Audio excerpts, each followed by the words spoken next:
All mosquitoes breed in water, hence one should not let water collect anywhere.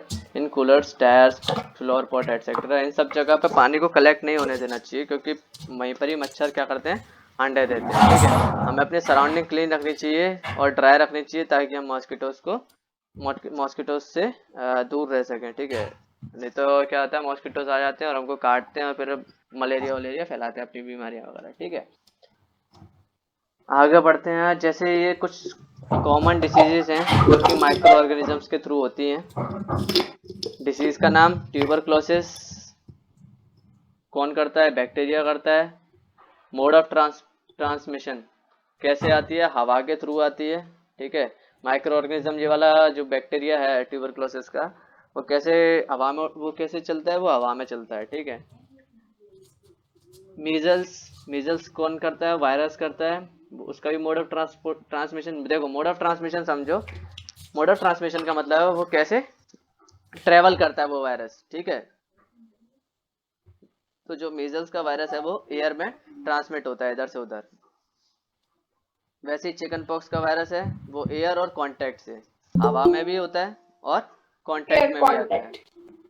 ठीक है, sir पूर्ण मोटाइज हो जाएगा, क्या पूर्ण तो मोटाइज हो जाएगा। मतलब, सर कोरोना कांटेक्ट से भी हो जाएगा, एयर से भी हो हाँ जाएगा, कांटेक्ट, और हाँ किसी पानी। चीज से जाएगा भाई कोरोना तो। पानी का भी अता पता नहीं था कि पानी से भी फैल जाता है क्या, वो उसका भी अता पता नहीं था, है ना। सोहेल आ गया, आज नए नए चेहरे दिखने को मिल रहे हैं, क्या बात है, वो भी आधे आधे घंटे, एक एक घंटे के बाद में। वाह, आनंद। चलो कंटिन्यू करते हैं। देखो, पोलियो किसके थ्रू होता है, वायरस के थ्रू होता है, और वो कहाँ कहाँ पे, एयर और वाटर दोनों में ट्रेवल करता है। ठीक है, अभी कोरोना के बारे में ऑब्वियसली बुक में नहीं आया है, क्योंकि अभी उसको, इसके बारे में इंसान को खुद नहीं पता है कि वो क्या क्या चीज़ है और उससे क्या क्या हो गया। जाहिर सी बात है, सर नेक्स्ट जल्द आएगा। आने वाले दिनों में उनका सिलेबस बढ़ जाएगा, जब बुक अपडेट होगी तब उधर यहाँ पे कोरोना वायरस के बारे में और पढ़ेंगे वो। जाहिर सी बात है, क्योंकि काफ़ी अच्छी खासी डिसीज़ है, उसने इतना तो अपनी, इतना बनाया उसने अपना, अपने आप को इतना कि वो बुक्स में आ सके। ठीक है, और आगे बढ़ते हैं। कॉलेरा बैक्टीरिया करता है, वाटर और फूड से ट्रांसमिट होता है। देखो, प्रिवेंटिव मेजर्स और दिए हुए ना, उन्होंने कहा कि देखो क्या करना है, इनके साथ में पेशेंट को कंप्लीट आइसोलेशन में रखना है। पेशेंट को जो भी उनकी बिलोंगिंग है वो पेशेंट के साथ ही रहने दो, और जब वो तुम्हारे आसपास है तो उन बिलोंगिंग को ख़त्म कर दो। ठीक है, और वैक्सीनेशन एक सुटेबल एज पे इसका देना जरूरी होता है। ठीक है, ये चारों के थे। वैसे ही कोलेरा और टाइफाइड के बारे में दिया हुआ है। कॉज माइक्रो ऑर्गेनिज्म क्या है, बैक्टीरिया है, और वाटर और फूड से ट्रांसमिट होता है। टाइफाइड वाटर से ही होता है। ये मेंटेन, फिर उसके प्रिवेंटिव मेजर्स में बताया कि जो उसकी सैनिटरी हैबिट्स हैं वो क्लीन रखना चाहिए, बॉइल्ड वाटर पीना चाहिए, वैक्सीनेशन प्रॉपर लगवा लेना चाहिए। वैसे हेपेटाइटिस एक वायरस है जो कि पानी के थ्रू होता है। ड्रिंक, इसको प्रिवेंटिव मेजर चाहिए कि बॉईल करके पानी पियो और वैक्सीनेशन कराओ। मलेरिया है, मलेरिया किसके थ्रू होता है, प्रोटोजोआ के थ्रू होता है। इसका कॉजिंग वाला जो होता है वो मॉस्किटो होता है। मॉस्किटो, देखो इसमें साफ साफ लिखा हुआ है कि मॉस्किटो, मॉस्किटो के अलावा और किसी भी वे से मलेरिया नहीं होता। ठीक है, कई बार जो झोला छाप डॉक्टर होते हैं वो कुछ भी बोल देते हैं, तो उनकी बातों पे तुम नहीं मानोगे अगर तुमने ये वाली बुक का ये वाला चैप्टर पढ़ रखा होगा तो। ठीक है, तुम छोटे से झोला छाप डॉक्टर से भी ज़्यादा जानते होगे। Use mosquito net and repellents, spray insecticides and control breeding of mosquitoes by not allowing water to collect in the surroundings. देखो, इसमें क्या है कि मॉस्किटोज को आसपास मत आने दो, जो भी आसपास सराउंडिंग्स हैं उसमें भी मत कलेक्ट होने दो पानी वगैरह को, ताकि मलेरिया से बचे रहो। ये पूरी टेबल 2.1 जे तुमको नोटबुक में बनानी होगी, बता दूंगा कब और कैसे। आगे तो फर्स्ट बढ़ते। चैप्टर में कोई भी डायग्राम नहीं है? क्या, फर्स्ट चैप्टर में? फर्स्ट चैप्टर में फर्स्ट चैप्टर में डायग्राम देखो बनवाने को बन सकते थे, लेकिन उसमें कुछ ऐसा है नहीं है डायग्राम जैसा ना। मैं किसका बनाऊंगा, सोइंग का, सोइंग के टूल का, वो सब बना सकते हो तुम, देखेंगे उसमें, अभी नहीं है। ठीक है, मैं देखूंगा उसमें कि ओके। क्या क्या हो सकता है, क्या क्या डायग्राम हो सकते हैं। जब डायग्राम होंगे तब मैं बता दूंगा तुमको। ठीक है, आगे और पढ़ते हैं। Disease causing micro organisms in animals के बारे में, कि एनिमल्स में कौन कौन सी बीमारियां होती हैं। एनिमल्स में ऑब्वियसली एक अलग अलग रहती हैं। जैसे पढ़ते हैं, several micro organisms not only cause diseases in humans and plants. समझ में आ रहा है ध्रुव? ध्रुव, आ रहा है समझ में? सोहेल, आज पहली क्लास है, कुछ घुस रहा है? यस सर, पहली क्लास हमारी। कुछ हाँ आ हाँ रहा है हाँ, समझ में? कुछ होले अभी होले स्टार्ट किया। थोड़ा बहुत आ रहा है? आज के थोड़ा बहुत पढ़ने पड़ेगा। पल्ले पड़ रहा है? अच्छा। क्लास अगर वीडियो देख के आते क्लास में तो फिर थोड़ा बहुत क्या पूरा पूरा क्लियर पड़ता। अब तो तुम लोगों को बेनिफिट है ऑनलाइन सेशंस में। तो फर्स्ट चैप्टर तो हमने बना लिया पूरा। फर्स्ट चैप्टर पढ़ लिया पूरा? नोटबुक बना ली? हाँ सर, बना ली। शाबाश, बहुत ही बढ़िया, क्या बात है। उम्मीद पे खरे उतरे तुम लोग तो। सेकंड चैप्टर की भी देखना वीडियो, वैसे शायद अपलोड नहीं करी है मैंने अभी सेकंड चैप्टर की। कर सेकंड देना, चैप्टर देख की वीडियो लेंगे। अपलोड नहीं हुई है, ठीक है, वो भी हो जाएगी। तब तक अभी ये समझो जो भी मैं बता रहा हूँ, ठीक है। देखो अभी हम यहाँ पे माइक्रो ऑर्गेनिजम्स के बारे में पढ़ रहे हैं, जो छोटे छोटे कीटाणु वगैरह रहते हैं, जीवाणु जिन्हें बोलते हैं हिंदी में माइक्रो ऑर्गेनिजम्स को। और ये क्या क्या करते हैं, कहाँ कहाँ पे करते हैं, वो सब पढ़ रहे हैं हम अभी। अभी जैसे disease causing micro organisms in animals के बारे में पढ़ेंगे, तो एनिमल्स में कौन कौन से माइक्रो ऑर्गेनिजम्स होते हैं और वो कैसे कैसे डिसीज फैलाते हैं वो देखेंगे, ठीक है। ये कैसे एक एंथ्रेक्स होती है, dangerous human and cattle disease by the bacterium, bacterium के थ्रू एक एंथ्रेक्स होती है, ठीक है। Foot and mouth disease of cattle is caused by virus, जैसे माउथ डिसीज रहती है कुछ कुछ कैटल्स में बहुत ज्यादा होती हैं, जो जैसे कैटल्स कौन कौन सी होती हैं बताओ? जैसे गाय हो गई, भैंस हो गई, और घोड़े वगैरह हो गए, शीप हो गई, ये सब कैटल्स हैं, ठीक है। ये सब इन सब में बैक्टीरियम के थ्रू ही होती हैं। वैसे एक कुत्तों में एक बहुत फेमस वायरस है रेबीज करके, जो कुत्तों में पाया जाता है, ठीक है। जैसे बोलते हैं कि कुत्ता अगर तुमको काट ले तो तुम और कुत्ते दोनों मर जाओगे अगर इंजेक्शन नहीं लगवाया तो। वो वायरस यस उसको भी सर। इफेक्ट करता है और वो वायरस तुमको भी इफेक्ट करता है, ठीक है। तो कुत्तों से थोड़ा बच के रहो। अगर घर में पालतू कुत्ता है तो उसके इंजेक्शन लगवा लो प्रॉपरली पहले ही रेबीज का, ताकि वो अगर तुमको सर काटे सर तो। कुछ डर लगता है, हम तो ड्राइंग है कुछ। हाँ तो वही मतलब उनसे थोड़ा क्योंकि जो गली मोहल्ले वाले कुत्ते होते हैं उनमें थोड़ा वो क्या है कि कहीं से भी कुछ भी खा रहे होते हैं तो उनकी बॉडी में अपने आप ही डेवलप हो जाता है वो वायरस, ठीक है। तो उनसे बच के रहो।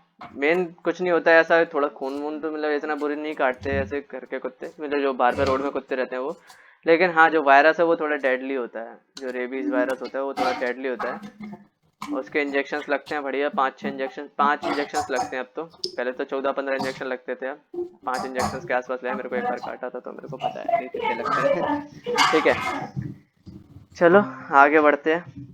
Disease causing micro organisms in plants, plants में कौन कौन से डिजीज कॉजिंग होते हैं माइक्रो ऑर्गेनिजम्स, जैसे वीट होता है, राइस होता है, potato, sugar cane, orange, apple and others. ये सब जो इन सब में भी डिसीजेस लगती हैं, इन सब की ये सब भी बीमार होते हैं, पेड़ पौधे भी बीमार होते हैं।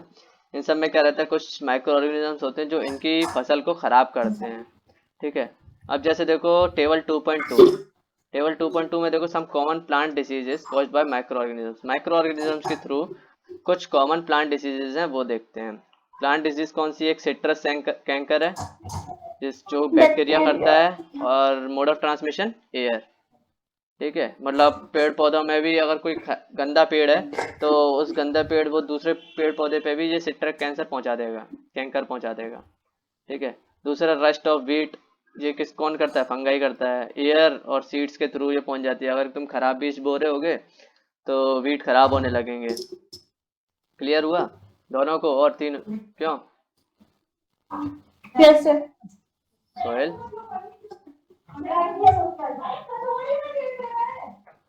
सोहेल हाँ ब्रो, सर, हाँ सर। क्या समझ में सर आ रहा है। आ रहा है? चलो अच्छी बात है। हाँ अगला, yellow vein of mosaic of भिंडी। देखो जो भिंडी रहती है उसमें कुछ कुछ येलो येलो एक उसको खराब होती है, उसमें ओकरा लग जाता है, ठीक है। तो वो क्या होता है, वो वायरस रहता है और वो इंसेक्ट्स के थ्रू होता है, ठीक है। जब कुछ कीड़े रहते हैं वो कीड़े उस वायरस को फैलाते हैं, ठीक है, भिंडी के अंदर। आगे बढ़े। अब इन सब के लिए कुछ कुछ केमिकल्स रहते हैं जो इन माइक्रोब्स को मारने के लिए रहते हैं, जैसे छिड़कते हैं ना, जैसे हमने फर्स्ट चैप्टर में पढ़ा भी था कि कुछ कुछ रहते हैं जो, जैसे उधर वीड्स थी तो उन वीड्स को मारने के लिए वीडीसाइड्स डाले थे वैसे ही डालते हैं चीज़ों को यस ताकि सर। वो वायरस वगैरह सब मर जाएं। जैसे यहाँ पे वायरस वगैरह अगर लगे हैं तो उनको भी मारने के लिए वो सारी चीज़ें डाली जाती हैं। आगे पॉइंट है फूड पॉइजनिंग। फूड पॉइजनिंग क्या होता है वो समझो। देखो तुम लोग जैसे यहाँ पे भी लिखा है कि Pujo was invited by his friend to party and he ate a very variety of stuff on reaching home he started vomiting. क्या हुआ भाई साहब, एक बूझो इंसान था, वो गया फ्रेंड के यहाँ पर, दोस्त ने बोला आज पार्टी है आजा भाई, वो उसने भरपूर खाया, दम से खाया और उल्टा सीधा खाता चला गया। फिर उसके खाने के चक्कर में क्या हुआ, उसका हो गया पेट खराब। घर पे गया, घर पे पहुंचते उसने कर दी उल्टियाँ। घर पे लेके गए उसको, फिर हॉस्पिटल लेके गए, क्यों इतनी उल्टियाँ क्यों कर रहा है भाई हमारा बच्चा वगैरह। तो फिर डॉक्टर ने बोला, उन्होंने कहा कि इसको फूड पॉइजनिंग हो गई है, इसने बहुत ज़्यादा खा लिया, बहुत गंदा गंदा खा लिया, जिसके चक्कर में इसको फूड पॉइजनिंग हो गई और अब ये थोड़ी दिन रेस्ट करेगा तभी इसका पेट ठीक होगा। फूड फूड पॉइजनिंग क्या होती है? Food poisoning could be due to consumption of food spoiled by micro organism. बोला गंदा फूड जो कि माइक्रो ऑर्गेनिजम्स के थ्रू स्पॉइल हो रखा है। उसने उसने दोस्त ने बुलाया तो जरूर उसको, लेकिन उसने उसको साफ खाने की जगह गंदा खाना खिला दिया। मतलब वो दोस्त नहीं, वो दुश्मन था। उसने बुला दिया कि ले आज जो भी घर में खाना बचा हुआ था वही उसने ठिकाने लगा दिया और गंदा खाना खिला दिया, उसके चक्कर में उसको फूड पॉइजनिंग हो गई। Micro organisms that grow on our food sometimes produce toxic substances. जो माइक्रो ऑर्गेनिजम्स रहते हैं जो हमारे फूड पर ग्रो करते हैं वो कुछ डिसीज कॉज करते हैं, जैसे इलनेस, और कई बार तो जो बहुत ही ज़्यादा गंदा खा लिया तो इवन डेथ भी हो सकती है। So it is very important that we preserve food to prevent it from being spoiled. अगर तुम गंदा खाना, जरूरी नहीं है तुम पार्टी में जाके ही खाओ और ख़राब हो, घर पे भी गंदा खाना इकट्ठा हो सकता है और वो तुम्हारे पेट को ख़राब कर सकता है और फूड पॉइजनिंग कर सकता है। तो बच के रहो उससे। क्लियर हुई फूड पॉइजनिंग तीनों को? Yes sir. Dhruv, Sohail, yes sir. Clear हुआ? Sir yes sir sir. Sir, आपकी आवाज सही नहीं आ रही सर। मेरी आवाज़ सही नहीं आ रही? कुछ छूटा तो नहीं टॉपिक? आ रही है। टॉपिक सर आपकी आवाज सही नहीं है। टॉपिक क्लियर हो गया ना? सर वो तो गया। आवाज़ तो आती रहेगी, आवाज़ तो बीच बीच में चेंज होती रहेगी मेरी भी। ठीक है, सही है सर। वो इंटरनेट की वजह से हो रहा है जो कुछ भी हो रहा है। अगला टॉपिक है फूड प्रिजर्वेशन। देखो अभी उन्होंने बोला कि फूड को हम प्रिजर्व करके रखेंगे तो खराब होने से बच सकता है। अब यहाँ पे हम पढ़ेंगे फूड प्रिजर्व कैसे कैसे होता है। अब जैसे प्रिजर्वेशन के लिए उन्होंने, हमने जैसे पहले चैप्टर में पढ़ा था कि जो स्टोर कर रहे थे हम फूड वगैरह को हार्वेस्टिंग होने के बाद में, स्टोरेज ऑफ ग्रेन्स पढ़ा था फर्स्ट चैप्टर में, देखा था वीडियो? स्टोरेज वाला पार्ट था क्या सोहेल, देखा था सोहेल? हमारे पास सर आ ही नहीं है सर। एक तब ग्रुप में तो ऐड हुए हो, ग्रुप में सब डला हुआ है बेटा।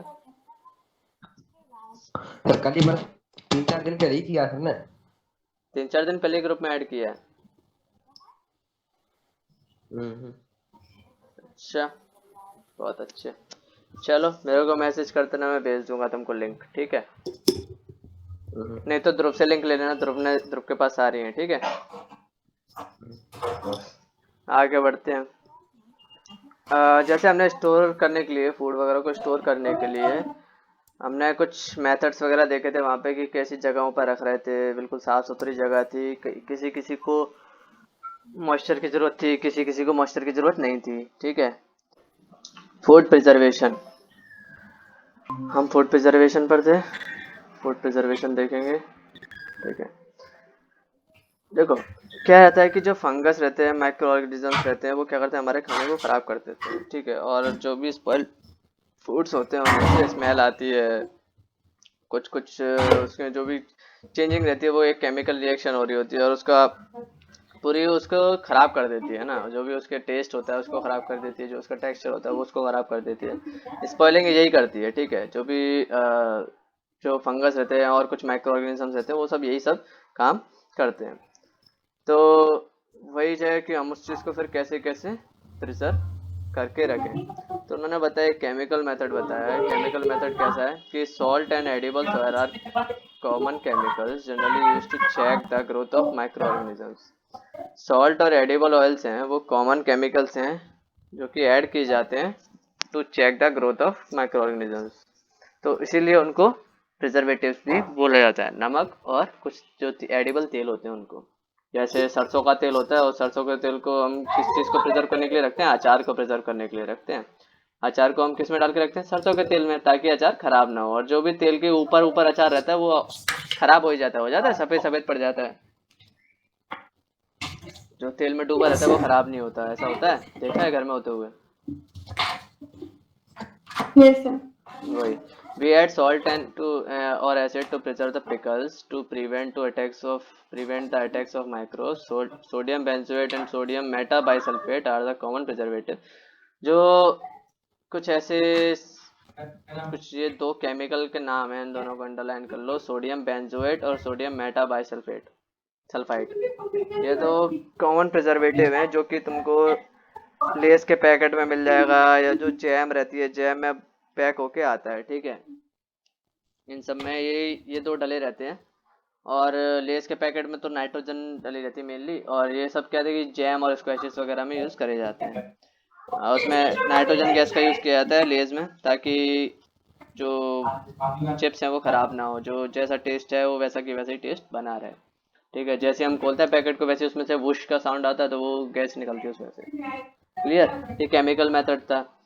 उसमें प्रिजर्वेशन बाय कॉमन सॉल्ट देखो, common salt has been use to preserve meat fish और फॉर एजेस। मतलब कॉमन सॉल्ट क्या करते हैं, जैसे मीट और फिश वगैरह हो गए, उनको लंबे टाइम तक संभाल के रखने के लिए उसमें सॉल्ट ऐड किया जाता है, ठीक है। तो और फिर उसमें, ताकि उसमें बैक्टीरिया वगैरह ग्रो ना हो और वो चीज़ थोड़ी बची रहे। सॉल्टिंग हम जैसे आंवला रहता है और कच्चे आम वगैरह रहते हैं और इमली रहती है, उसमें भी डालने के लिए हम उसमें नमक डालते हैं, ताकि वो बचे रहें, लंबे टाइम तक प्रिजर्व रहें, खराब ना हो, ठीक है। कॉमन सॉल्ट से यहाँ पे यूज़ करते हैं। शुगर से कहाँ कहाँ पर करते हैं वो देखते हैं। Jams, jellies and squashes are preserved by sugar. मतलब शुगर में प्रिजर्व किया जाता है इनको। Sugar reduces the moisture content which inhibits the growth of bacteria which spoils food. जो जैम्स, जेलीज और स्क्वैशेस होते हैं वो शुगर से प्रिजर्व किए जाते हैं, ताकि वो जो बैक्टीरिया है वो उसको फूड को खराब ना करे, ठीक है। Preservation by oil and vinegar. Oil and vinegar कैसे यूज होता है? Use of oil and vinegar prevent spoilage of pickles because bacteria can not live in such environment. Oil और विनेगर क्या करता है कि जो पिकल्स है उनको बचाने में यूज किया जाता है, क्योंकि बैक्टीरिया उस इन्वायरमेंट में रह नहीं सकता, तेल के अंदर वो जिंदा रह नहीं सकता, तो इसलिए उसमें प्रिजर्व करके रखा जाता है। Vegetables, fruits, fish and meets भी, वो सब चीज़ें भी ऑयल और विनेगर में डुबो के रखी जाती हैं। क्लियर इतना? Yes sir. आगे बढ़ते हैं, हीट एंड कोल्ड ट्रीटमेंट्स पढ़ते हैं। हीट एंड कोल्ड ट्रीटमेंट्स कौन कौन से हो गए? जैसे हम बोलते हैं, जैसे जो हमारा दूध होता है, दूध को हम क्या करते हैं, उबाल के रखते हैं, पहले औंटते हैं दूध को, औंटना बोलते हैं जिससे हम हिंदी में। Yes sir. दूध आता है, कच्चा दूध आता है, हम उसको औंट के रखते हैं, ताकि क्या रहता है, बॉइलिंग से क्या रहता है, कुछ माइक्रो ऑर्गेनिजम्स रहते हैं उसमें, उसको ख़त्म कर देता है बॉइलिंग, ठीक है। फिर वो जो बॉइलिंग मिल्क जो बना, जो बॉइल्ड मिल्क हुआ, फिर हम उसको थोड़े टाइम तक बचा के रख लेते हैं, फिर वो हमारा क्या है, पूरे दिन चल जाता है। जैसे जो बॉईल किया हुआ दूध रहता है, फिर हम उसको थोड़ा सा ठंडा होने के बाद फ्रिज में रख देते हैं, तो वो पूरा दिन चल जाता है हमारा, ठीक है, वो प्रिजर्व होने लायक हाँ बन चल जाता यार। है, ठीक है। तो वो वहाँ पर क्या हो रहा है, वहाँ पे चेंज इन टेम्परेचर के थ्रू हम चीज़ों को प्रिजर्व करके रख रहे हैं। आगे, pasteurised milk can be consumed without boiling as it is free from harmful microbes. और जो पेस्चराइज्ड मिल्क रहता है वो बिना बॉइलिंग किए भी तुम यूज़ कर सकते हो। The milk is heated to about 70 degree Celsius for 15 to 30 seconds. Milk को क्या किया जाता है पेस्चराइजेशन में, 70 डिग्री सेल्सियस तक हीट किया जाता है 15 से 30 सेकंड तक। फिर उसको सडनली चिल्ड और स्टोर कर दिया जाता है, क्योंकि जो थैली वाला दूध होता है, अमूल की थैली आती है, सांची की यस थैली सर। आती है, तो वो क्या रहता है उस पर देखना लिखा रहता है यस सर। पेस्चराइज्ड मिल्क लिखा रहता है उस पर। पेस्चराइज्ड मिल्क क्या रहता है कि उसको 70 डिग्री सेल्सियस पर 70 डिग्री सेल्सियस पर 15 से 30 सेकंड तक हीट किया जाता है। फिर उसको एकदम से चिल्ड चिल्ड पोजीशन में रख दिया जाता है, सडनली चिल्ड और स्टोर कर दिया जाता है। तो वो क्या करता है, वो उस कंडीशन में जो माइक्रोब्स रहते हैं उनको ग्रो होने से रोकता है, ठीक है। इसीलिए जो थैली वाला दूध होता है वो थोड़ा सा चल जाता है, जब तक थैली में रहता है। जब देखते हैं कि थैली वाला जो दूध आता है वो वैसे एक एक दो दो दिन तक भी कई बार रखे रहते हैं, जो दूध की थैली बेचते हैं वो, और उनका वो चलता रहता है, कभी खराब नहीं होता है। ऐसे अगर हम घर में अपने करें तो घर में तो होता नहीं है, घर में तो तुरंत खराब हो जाता है वो, अगर हम उसको थोड़ी देर तक भी ना उबालें तो, क्योंकि वो पेस्चराइज्ड Yes. मिल्क रहता है। The process was discover by Louis Pasteur, तो इस वजह से उसको पास्चराइजेशन प्रोसेस बोला जाता है। ठीक है, इस लाइन को अंडरलाइन कर लो, इस पूरे पैराग्राफ को, पेस्चराइज मिल्क से लेके पेस्चराइजेशन तक।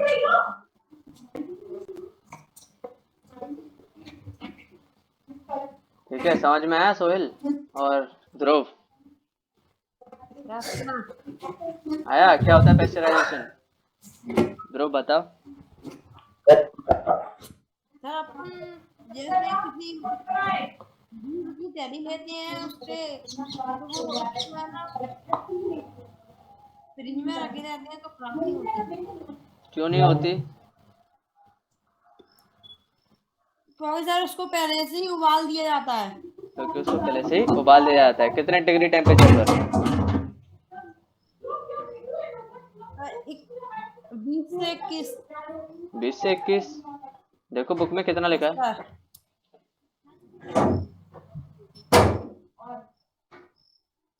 70 डिग्री पे उबाला जाता है, नहीं उबाला जाता? 20 से 21 पे कहाँ उबाला जाता है?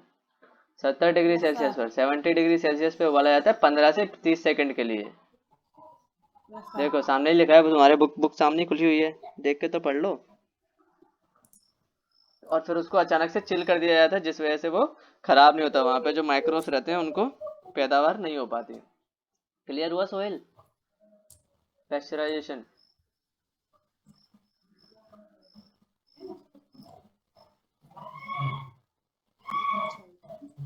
सोहेल सर म्यूट है। मेरी तो आवाज पहुंच रही होगी। हाँ सर आ गया पेस्चराइजेशन आ गया, क्लियर हो गया? हाँ सर आ तो गया। कैसे होता है 70 से पेस्चराइजेशन? 70 तक गर्म किया है। क्या 70 डिग्री तक है गर्म। 70 डिग्री तक गर्म किया जाता है? किसे?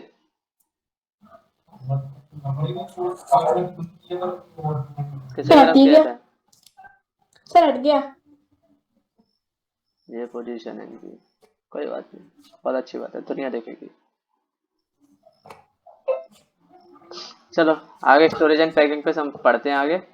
These days, dry fruits and even vegetables are sold in sealed, airtight packets to prevent the attack of microbes.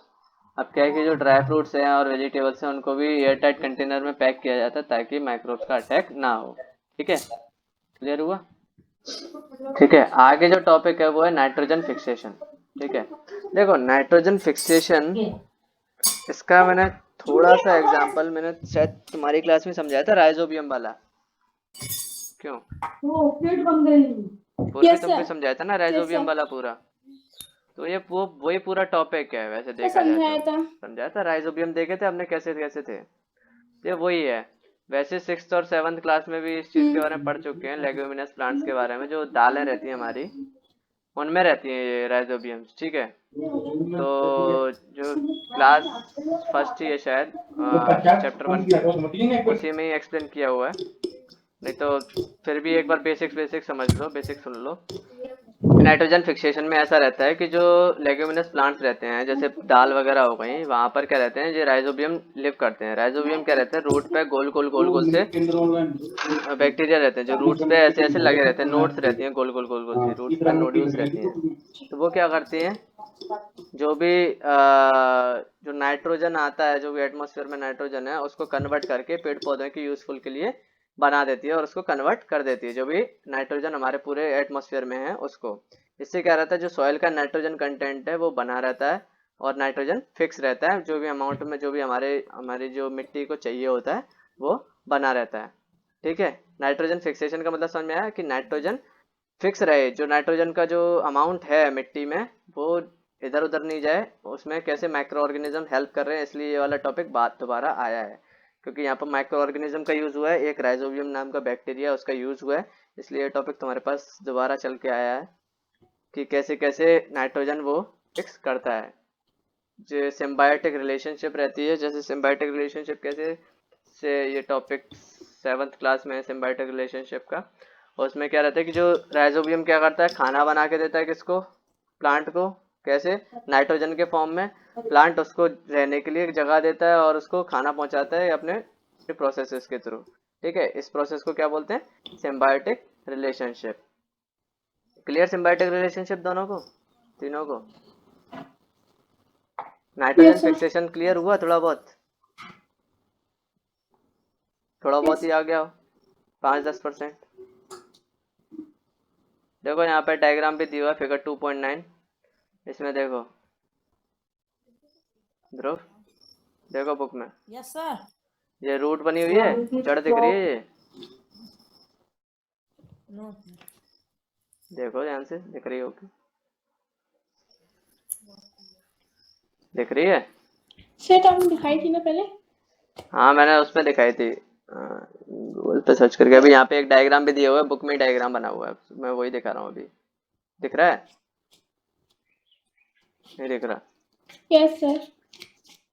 दिख देखो रहा है ये सर। जड़ बनी हुई है, जड़ पे ये गोल गोल से नोड्यूल्स बने हुए हैं, ये नोड्स बने हुए हैं, ये देखो, ये क्या है? ये राइजोबियम की नोड्स हैं।